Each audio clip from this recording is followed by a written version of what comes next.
Hello? Is this the complaint line? Yeah, this is Charlie, November Juliet 7 Victor, and I have a complaint. Dennis, I have a serious problem with the release schedule you're following. I really need more episodes more often. Okay, I'm sure you'll get on that quick. Thanks, buddy.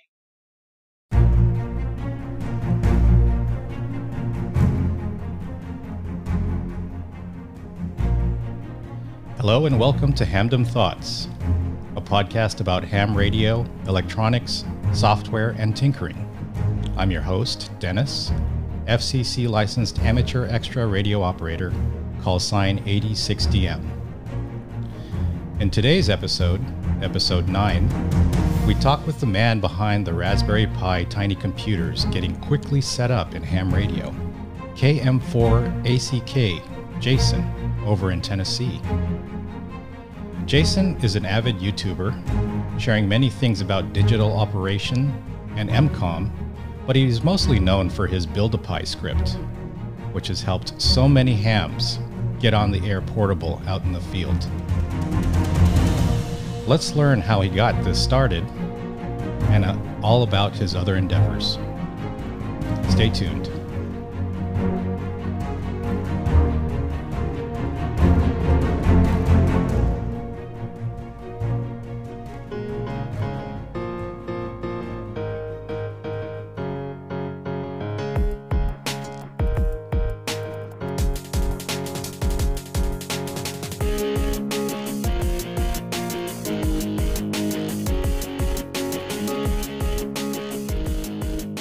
Hey, Jason.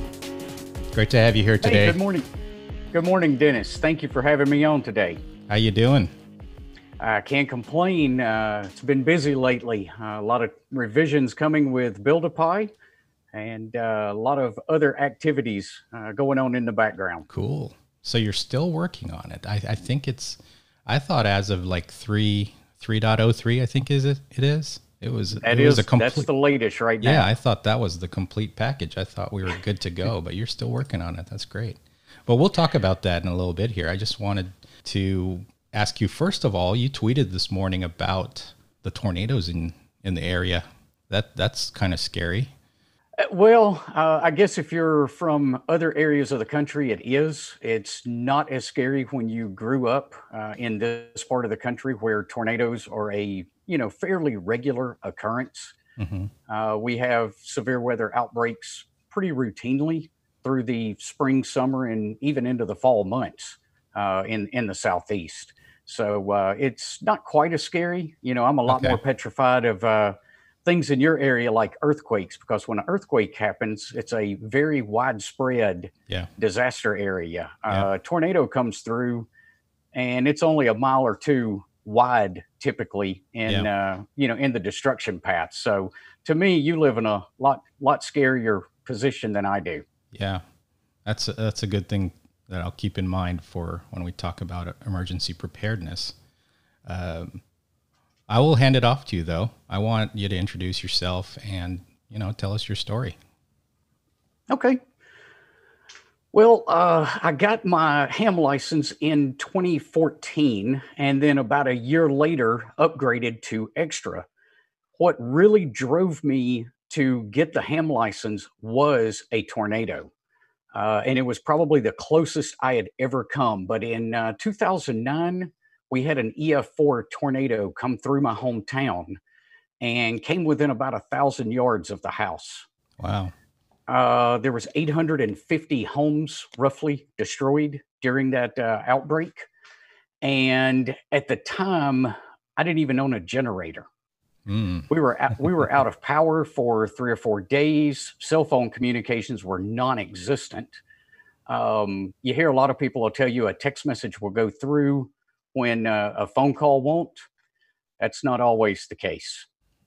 So I started looking at how I could prepare in case I was ever in that situation again. And after I got some of the basics taken care of, bought a generator, had some food on hand that didn't require cooking, I finally got around to looking at communications. And my brother-in-law is the one that actually introduced me to ham radio and was telling me how, at the time, he could communicate with nothing around him. And I was absolutely fascinated. So I went ahead and took my test. It was 5 years after the tornado when I finally took the test. But once I got into ham radio, I was pretty much hooked. Wow. So it took an actual potential disaster scenario to get the creative juices flowing and figuring out how to prevent, or at least prepare for something like this in the future. That's what first drug me into it. And I've always been fascinated with computers. So it didn't take me long to hook up a old Windows PC to my ham radio. Once I started learning about digital modes, PSK31 was all the rage when I got my license. Yeah. And that was the first mode that I started working with. And then one thing led to another, and I got rid of all the Windows computers and moved over to a Raspberry Pi. Oh, okay. You have quite an active YouTube channel and a lot of supporters as well. And it has all kinds of things in here. But again, you're probably most known for your Build a Pi script. But I wanted to play a clip from one of your videos, your recent ones, about 2 weeks ago. So you're activating a POTA station here. Hey, welcome back, guys. This is Jason, KM4ACK. Today, it's another Parks on the Air activation. Stick around, and we'll get right to it.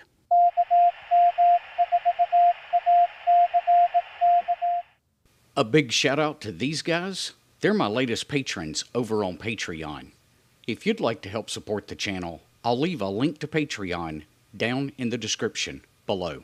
All right, so I just finished up filming the PAC-10 linked dipole review.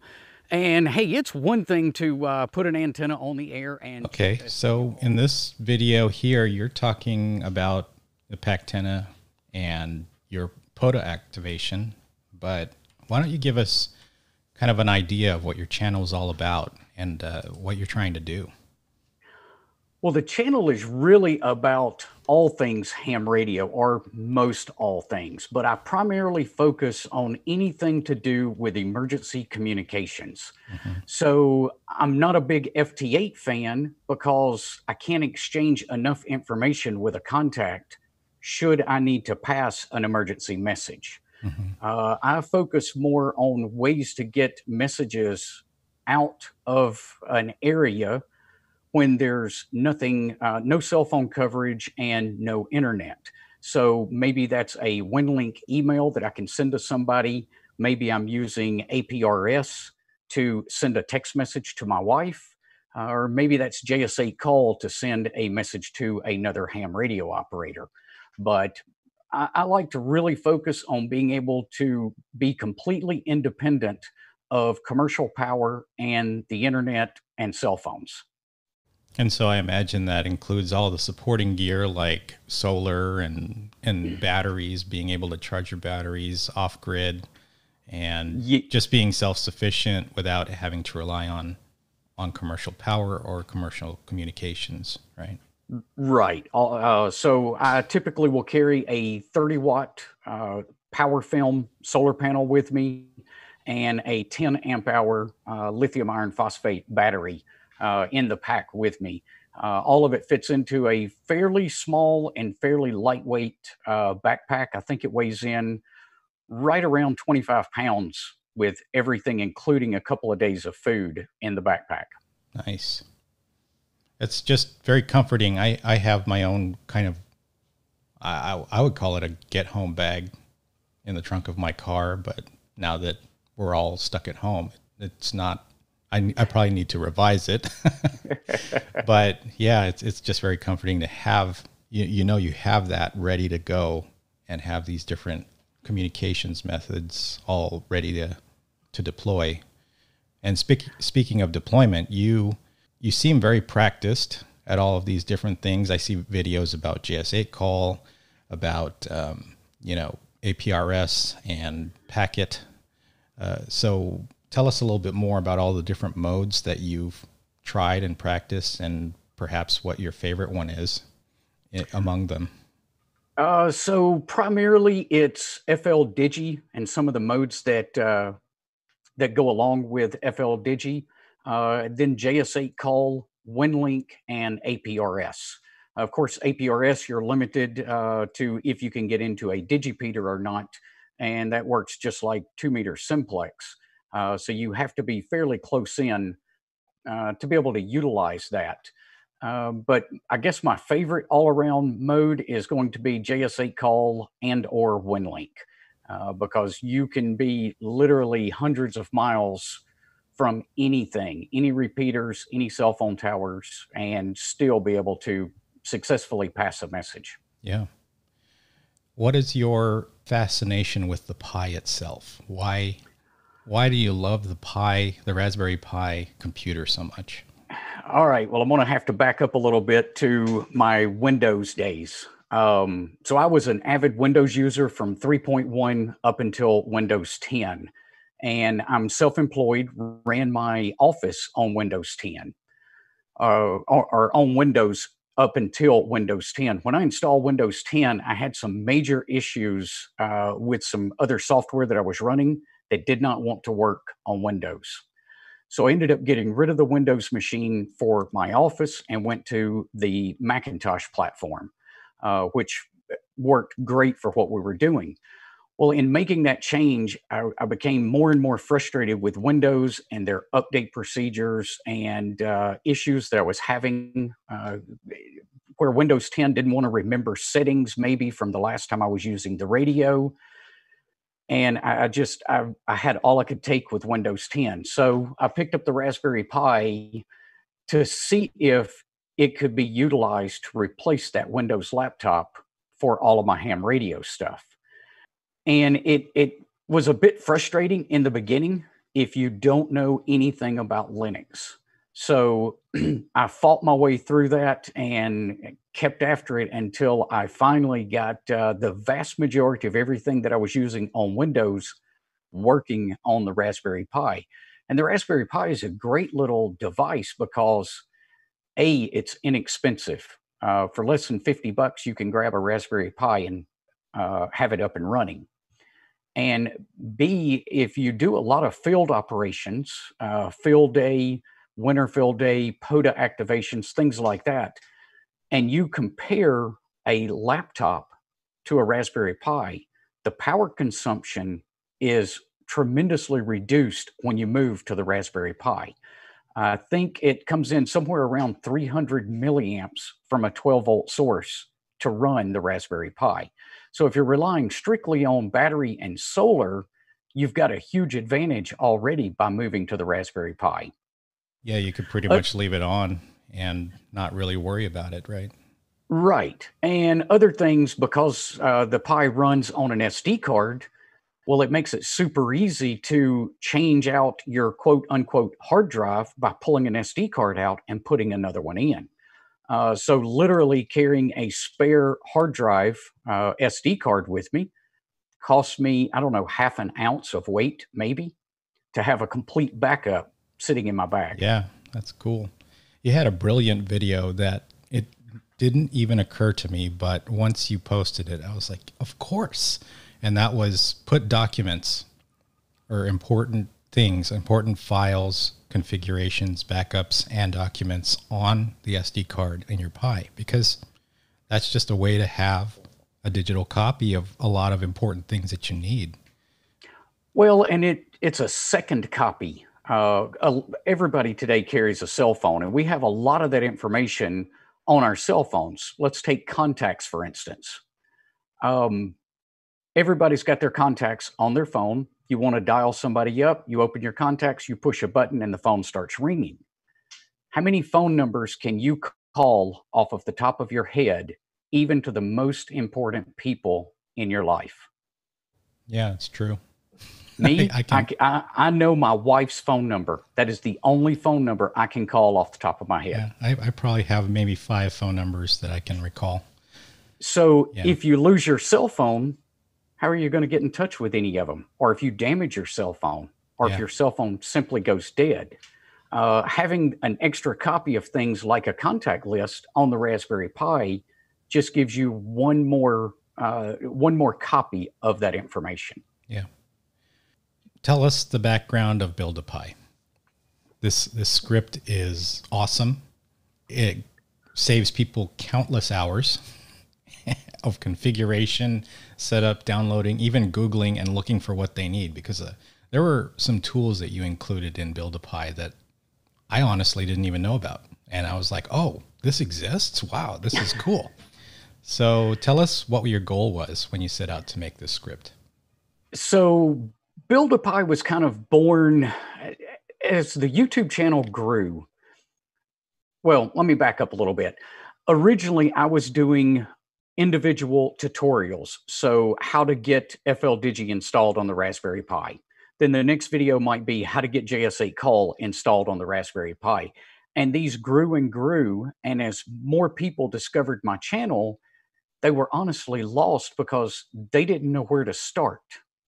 So I wanted to see if it was possible. And let me say, when I did my first YouTube video, I had never written a bash script. And bash is what Build a Pi is written in. Yes.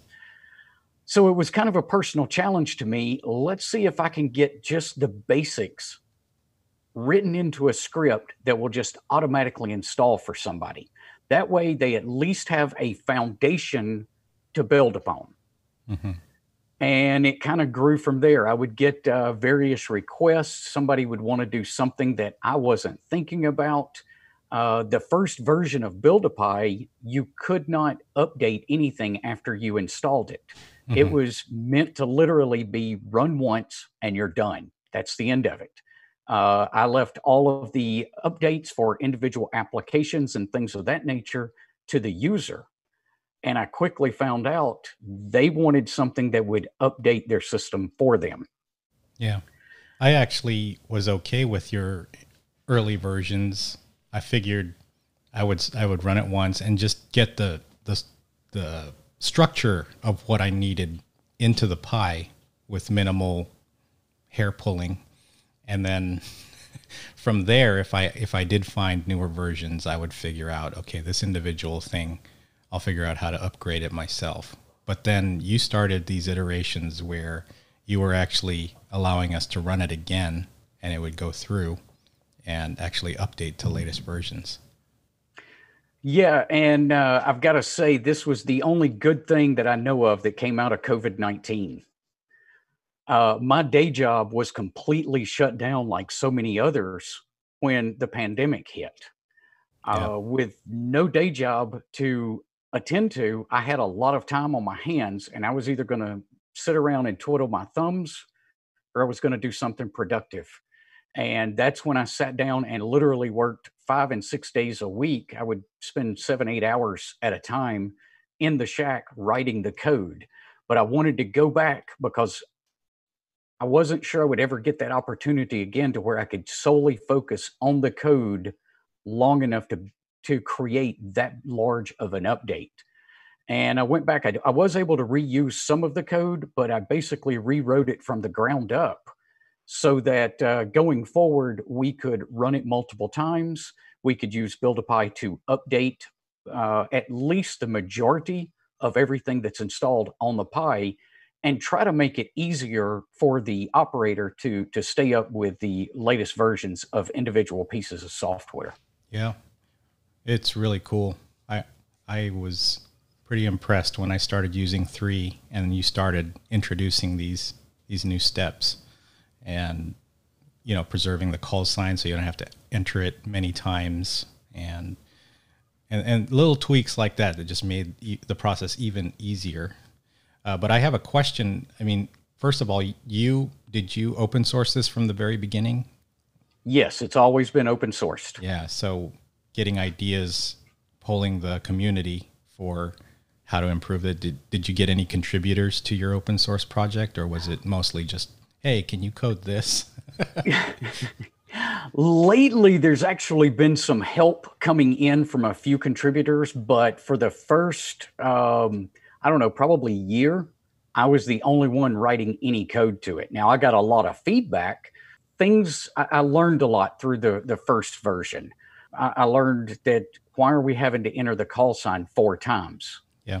And it was basically I had pulled a collection of old scripts that I had written and started compiling them into Build-A-Py. Yeah. Because Build-A-Py it really was just a collection of other things that I had done up until that point. It was never its own individual project.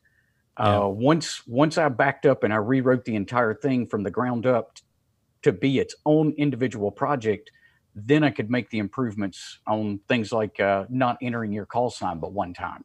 Yeah. And you give me the impression that you've had no programming experience prior to this, or did you code in other languages before? The only coding I have ever done and been, I guess, formally trained in was when I was in high school. I wrote, I took a class where we did BASIC, and then I did another class the following semester where we wrote in Pascal. So that'll definitely date me to some extent. I can relate. Very similar experiences for me. Pascal, I remember, yes. But that's the only, quote unquote, formal training I've ever had. I've literally learned Bash as I went along. And now I have had some guys come in, maybe to the comment section or maybe a direct email and go, man, you can't do this. This is a huge problem. This is going to open up, this, and this. And I go, oh, well, I didn't know that. Yeah. So I've had a lot of good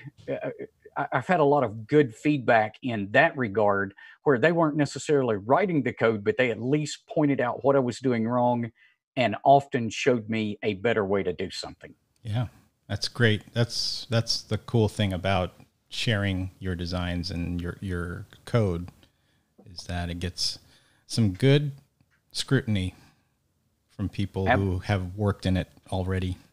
Absolutely. Do you feel like you're missing out on any apps since you're going Linux versus, how Windows is basically the ham radio operator's operating system? Do you feel that there are certain things you wish you could do within the Pi realm that you can do in a Windows machine? Really, the only thing I have found is when it comes to programming some radios. A lot of the radios I own a Yaesu 857. I can program it with Chirp. Chirp runs beautifully on the Raspberry Pi. The Baofangs you can program with Chirp. But I recently picked up a Yaesu FT3DR, and you have to use either RT Systems or Yaesu's own software to program it. Both of those are only available in the Windows world. So in that particular case, it's a bit of a pain. But that's about the only thing I would like to be able to do on the Pi that I can't right now. Yeah, that would be really cool. Field programming of your HTs through a Pi. I wish that could come to pass. Well, you can, like I said, with some of them. So I run an 857 in my Jeep, and if I need to program a repeater into it, I can literally VNC into the Pi because it's already connected to the radio, and I can add that real quick and just upload the data to the radio. Yeah. But some radios are supported by Chirp and some are not. Yeah. So I guess the burden's on the Chirp side. Yes. You're not figuring this out. Let's hope the Chirp people catch up. No, I would have no idea even where to start to write a programming application for the Yaesu radios. All right. I think let's take a quick break here for some sponsor messages, and then we'll come right back.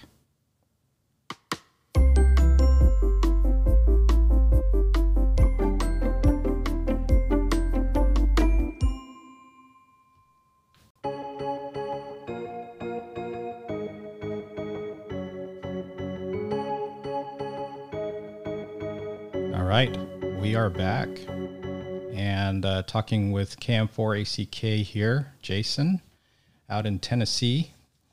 And I wanted to circle back and talk a little bit about your EMCOMM preparations.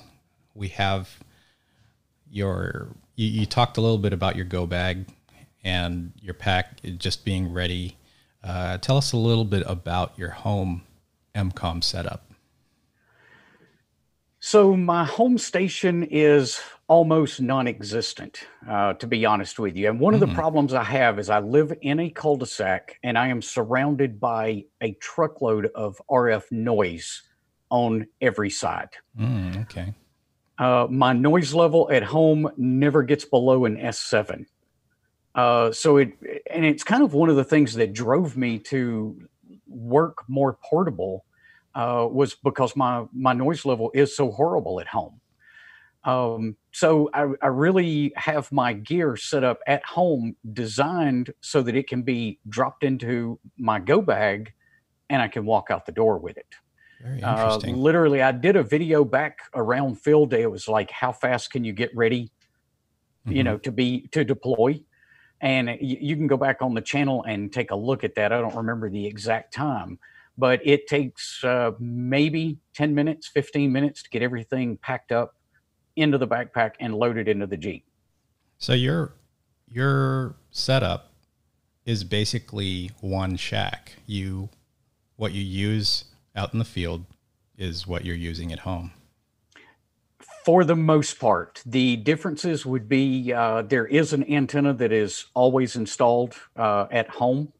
That's my primary antenna in the shack, and my power supply never leaves the shack. I disconnect from the power supply because I know that I'm going to be running on battery and solar when I go into the field. So I have certain antennas that I'm going to carry portable with me, but the radio and the Raspberry Pi and the necessary accessories all go from my desk in my shack into the bag every time I'm ready to leave. Do you have is it a primary setup, or do you have just multiple Pis ready to go? A lot of backups. I mean, I imagine if you're developing for these things that you probably have different test environments and all that kind of stuff, and almost like a software development shop. You have your staging one, and then you have your actual production one that you take out. Yeah, so that's kind of a warning I give to anybody that wants to get into Raspberry Pis. It's addictive, and if you own one, it will be less than a year, and you'll have 3 or 4 on hand to play with. Yeah, you'll find various uses for each of the Pis. But yeah, I have probably 9 Raspberry Pis laying around in the shack that all do different things. I mean, one of them just runs a PBX server and it never leaves the shack. And others are primary, but I have one for each radio.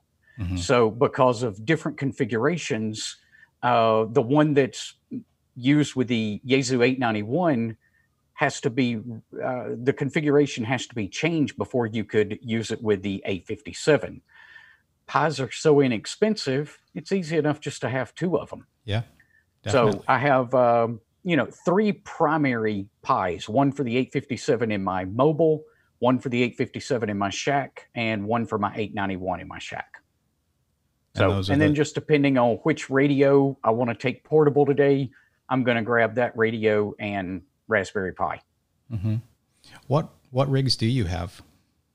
The 857, I own 2 of those, and the Yaesu 891 are my 3 primary HF radios. So it's QRO capable. Yes, all 3 of them. I'm not a QRP guy. It doesn't cost you that much more in weight to have a 100-watt radio with you. Yeah. And I can always cut it down to 5 watts and conserve my battery. Yeah. But I can't take say a KX3 and turn it up to 100 watts. Yeah. This is a very divisive topic, so let's get some controversy into the podcast here.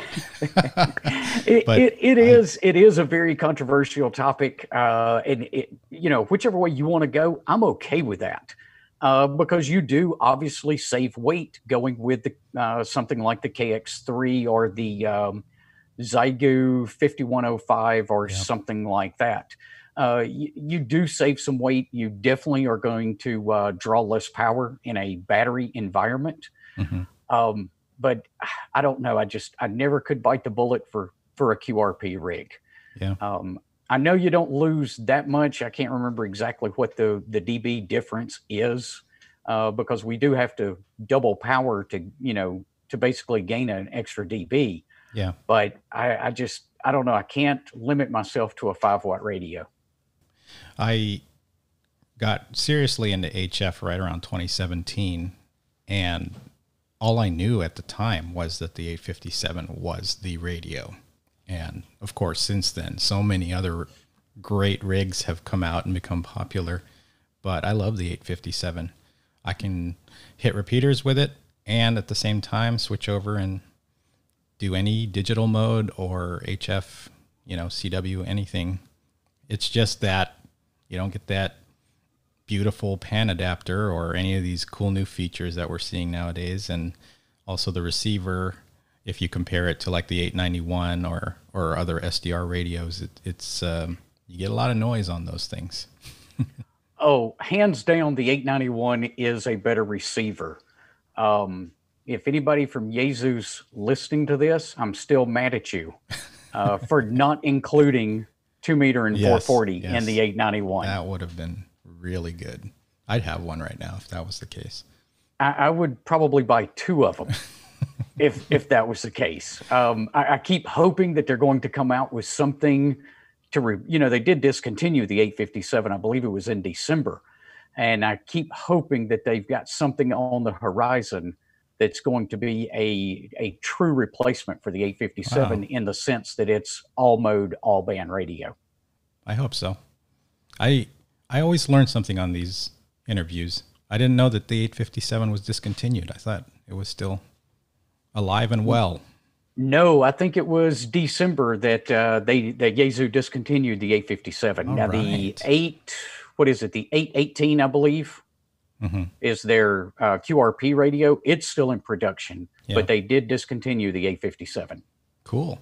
I have a collector's radio now. It's not a mainstream radio anymore.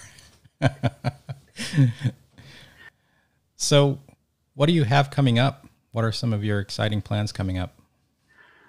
With Build-A-Pi, we're going to be adding a few requested features. One of the big ones is TQSL, so that guys who use Logbook of the World can interface with that. I'm not a Logbook of the World user, but I do have TQSL coming up in 3.0.4. So that's probably one of the bigger things that a lot of demand, I've seen a lot of demand for. And then we've got some other things, some other applications that are coming. Xlog is coming. If you work with JS8 Call, there's a guy out of Great Britain, Mark, M0IAX. He's just done an update to his software, so we're going to be pulling his latest revision of his software into the next version of Build-A-Pi as well. Is this going to be version 4, or is it 3.0.4? Oh, 3.0.4. Okay. Yep. It's going to be a minor revision where we add a few things to it. And then I'm still working with this Pi Zero project that I've started recently. I don't know if you've seen that or not. Yes. I saw a few videos there about Pi Zero. So I'm trying to just build a system for my little 2 meter kit to where I can expand it to be able to work at a minimum WinLink when I just have the little small 2 meter kit with me that includes an HT. I'm not sure what else we can do with a Pi Zero. I've got a few ideas, but you are limited with the computing capacity of the Zero. Yeah. I imagine a lot of command line type tools, but I can't think of any major graphics intensive type radio application that would work very well in that. Just as a trial, I actually did load pretty much a full-blown version of the Raspbian OS onto a Zero, and it will boot, but it is frustratingly slow. It takes like 10 minutes to get to the opening desktop. Yeah, and I didn't even try any, real applications like JS8 Call or FLDigi. Yeah. Just getting it to boot was, I realized it was going to be bad. So I went back to the light version, which is command line only, and we'll see. I don't know where that project will take me. I didn't know where Build-A-Pi was going to take us in the beginning either. Yeah, it's really blown up. Yeah, so you have to start, and now the community will ask for things, and then we'll see if we can figure out how to put it on the Pi Zero. Mm-hmm. And I didn't really ask you this. Your main interface to your Raspberry Pis is, I assume, a tablet, like through VNC and Bluetooth. Yes. Or Wi-Fi. I'm not too practiced in this because I tend to plug in a HDMI cable to my Pis, and I haven't really taken them out on the field. And if ever I think I've used a Surface Pro, which kind of defeats the purpose because then I have a Windows computer with me in the field. Right. So with Build-A-Pi, you have the option to install a hotspot. Now, let's don't confuse that with something like a DMR hotspot. This hotspot basically, the Raspberry Pi will serve up a Wi-Fi signal that you can connect to, just like you walk into your home and you select your wireless network that you want to connect to, and you enter the password. So the Pi generates that when you're in the field. You take whatever wireless device you want to use, whether it's your cell phone, your tablet, or another laptop, and you connect to the Pi's Wi-Fi signal. Once you're connected, then you open a VNC application and you VNC into the Raspberry Pi. At that point, you're presented with the Raspberry Pi's desktop interface. And then you can go from there. So yeah, I use a tablet most of the time in the field. So I'll connect to the Pi, open VNC on the tablet, and then I'm looking at the Raspberry Pi's desktop. I can, so I've got its screen on my tablet, and then I can use the keyboard and mouse with or from the tablet as well. What tablets do you recommend for this kind of use? Do you have any? So I have a first generation iPad mini, and the only reason I'm using it is because it was laying in the drawer unused. It's really too old to use anything. Apple doesn't support it anymore. So I managed to get VNC loaded onto it. I can't even update that application. That iPad's so old, it won't support the newer versions of VNC. But that's the one that I've used just because it was laying around. And I like to recycle things. I mean, why throw out something that still works if you can repurpose it and use it for something else? Yeah. I've seen a lot of Android tablets in use. I know that Julian, OH8STN, uses that. And I've just never felt motivated to get an Android tablet. I don't know why. There's just something that's holding me back from doing that. Well, a friend of mine loaned me a Fire tablet. So that's the Amazon Android tablet. It was a 10-inch version, and I thought, okay, let's see if we can get VNC installed and utilize it. And it works great. The only thing you have to tolerate is the Amazon, I call it bloatware. The additional stuff that Amazon puts on there is a bit frustrating. Being presented with an ad every time you turn the iPad on or the Fire tablet on. Is it pretty responsive though? It's pretty fast. Yeah, I really noticed no difference between the older iPad and that Fire tablet. And the iPad only has, I think that's a 7-inch screen. So moving to a 10-inch screen is a nice upgrade. Yeah, that would be nice out in the field. And I guess if I were looking for a dedicated field tablet, I would think about things like water resistance, just things in general that you're out in the elements, probably. An iPad is probably a good choice. I'm not sure. I'm not familiar enough with all the Android tablets to know how well they endure the elements. The biggest thing I would be concerned with is battery life. I would put that ahead of weather resistance. Because the 891 is not weather resistant. Oh yeah, that's true. The rest of your gear needs to match. so if we don't make everything weather resistant, having one component that's can be submersible doesn't do us a whole lot of good. Yeah, that's true. So I'm going to plan to have shelter if I'm going out on an activation, Mm-hmm. or at least be able to quickly get it back into the backpack, which I do have a rain cover for. Okay. Speaking of activations, you kind of strike me as someone who's very practical. You're driven by, I guess, the EMCOMM undercurrent there, and a lot of your videos show just preparation and practice in different modes and how to use them efficiently. But do you contest? Are you into just getting into various activities with the, general ham population? Not contesting, not unless you count Parks on the Air activations. And Mike, K8MRD, is the one that made that look incredibly fun. And I did it the first time, and I was instantly hooked on Parks on the Air. Yeah. But just getting out, that's kind of the cool thing about this, is every time you go out, whether it's Parks on the Air or field day or whatever it happens to be, you're practicing that skill set that will make you more prepared. And it's not like it's a mundane exercise. I get to go out and have fun with a ham radio. And at the same time, I'm sharpening that skill set and making sure that I know exactly how to do certain things. Yeah. And it is a perishable skill. Has to Absolutely. be constantly sharpened, because I know that I'd be very quick on the draw when it comes to setting up like my mag loop antenna in 2018. But then I tried to pull that thing out of storage recently, and I had to basically go back on the internet and figure things out again.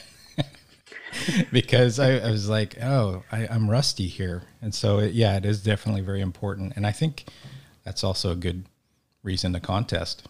Personally, it's more of practice with your setup. Absolutely.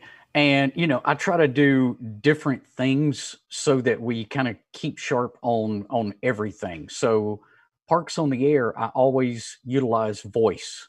I don't ever try to do a digital Parks on the Air activation. So that helps keep that set of skills sharp. But then at the same time, I want to work digital more a lot of times when I'm out as well. And even if I go out and let's say I'm going to do JS8 call all day today, I'm still going to make at least one WinLink connection while I'm out there. Okay. That verifies everything is still working. It verifies, can I get into the same gateway that I utilized last time? And I just think it's important to make sure that you can accomplish that more or less every single time you go out. Yep. Wow. True story. I got invited over to East Tennessee. Wachisi Lookout was the name of the place. It's an hour Jeep ride up to the top of this lookout. And we went up there literally just to play radio one day. It was on a Saturday. I get up there and there is no cell phone coverage whatsoever. Perfect scenario. But I had told my wife I would let her know when I arrived safely. Okay. So I fired up the Raspberry Pi and tuned the radio over to the APRS frequency. Sure enough, I can get into a gateway. So I'm sitting 4 hours from home with no cell phone coverage and having a text message conversation with my wife back in Middle Tennessee. Through RF. That's great. Completely RF on my side. Of course, it hits a gateway that's connected to the internet. Yeah. But from my point of view, where I was located, no cell phones, no internet. Mm-hmm. And we were still able to pass that message. So what are your feelings about some of these satellite communicators that like SOTA hams carry around? And I mean, is that part of your arsenal, or are you more relying on existing ham technologies? I rely more on the existing ham technologies. Now, are you referring to the satellite, like emergency beacons where you can activate them?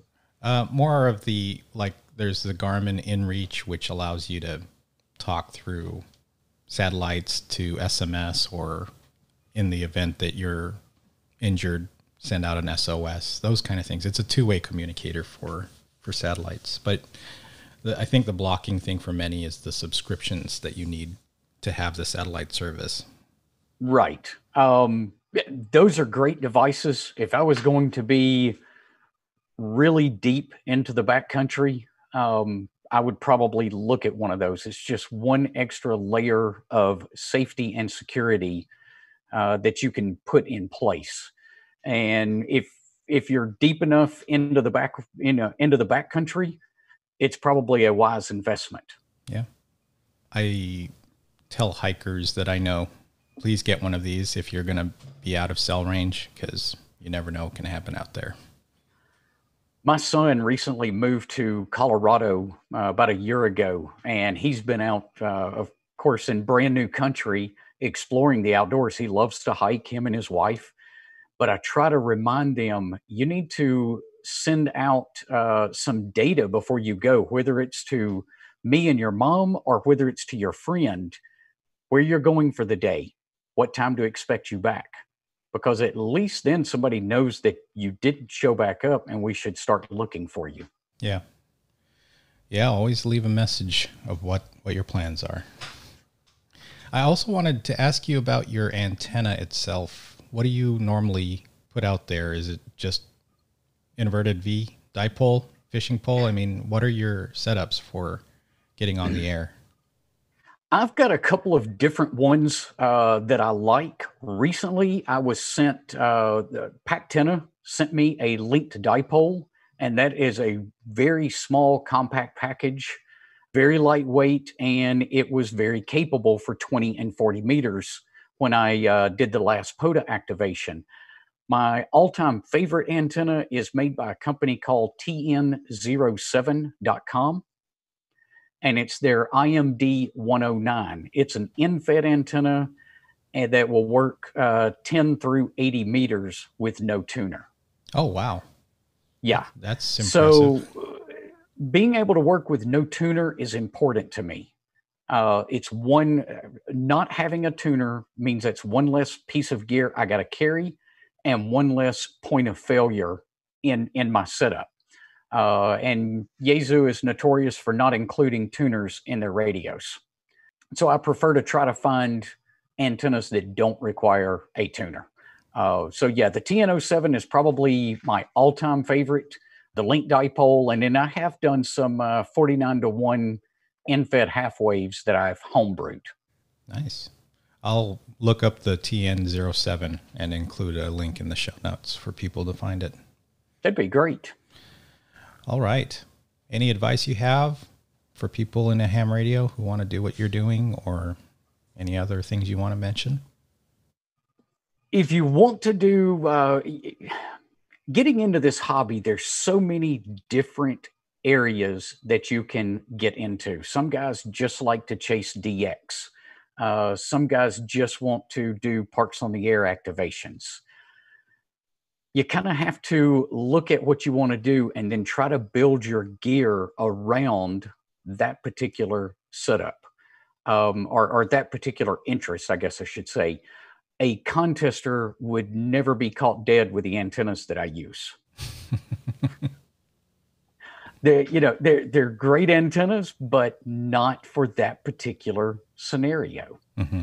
At the same time, I can't take a contester's antenna and put it in my backpack. Yeah. I probably can't put it in my Jeep. So you've got to really look at kind of what you really enjoy doing and build your gear around that. Yeah. I hear a lot of questions like that to some of the more public hams, such as Josh and others, that they'll say, what rig should I get? What antenna should I get? And the question is inevitably about what do you intend to do, and kind of pattern it around that, and try not to do everything with one piece of gear, but try to break it up into, practical goals of what you're intending to do initially, and then you'll grow from there.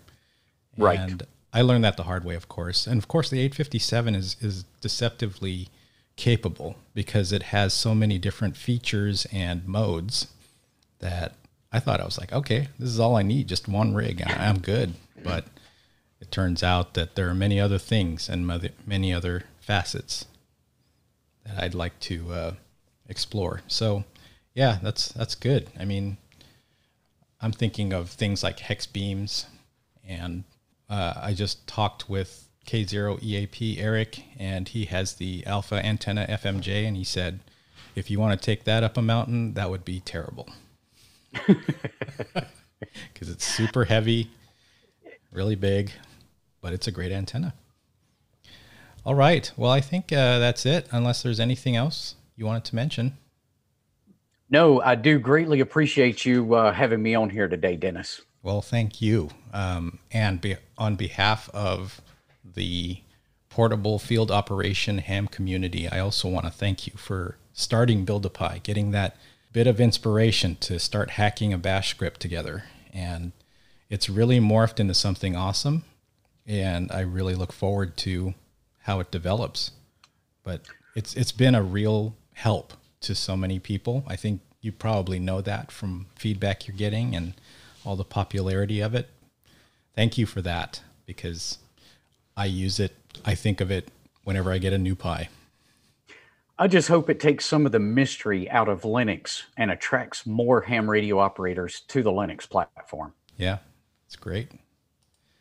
Okay, well, thank you. And again, your channel, I'll link in the show notes. I'll also link your Twitter account.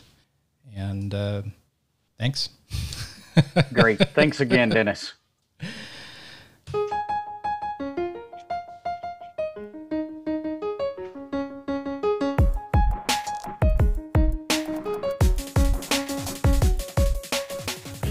You've been listening to Hamdom Thoughts by 86DM. Thanks a lot for listening, and we'll catch you again soon.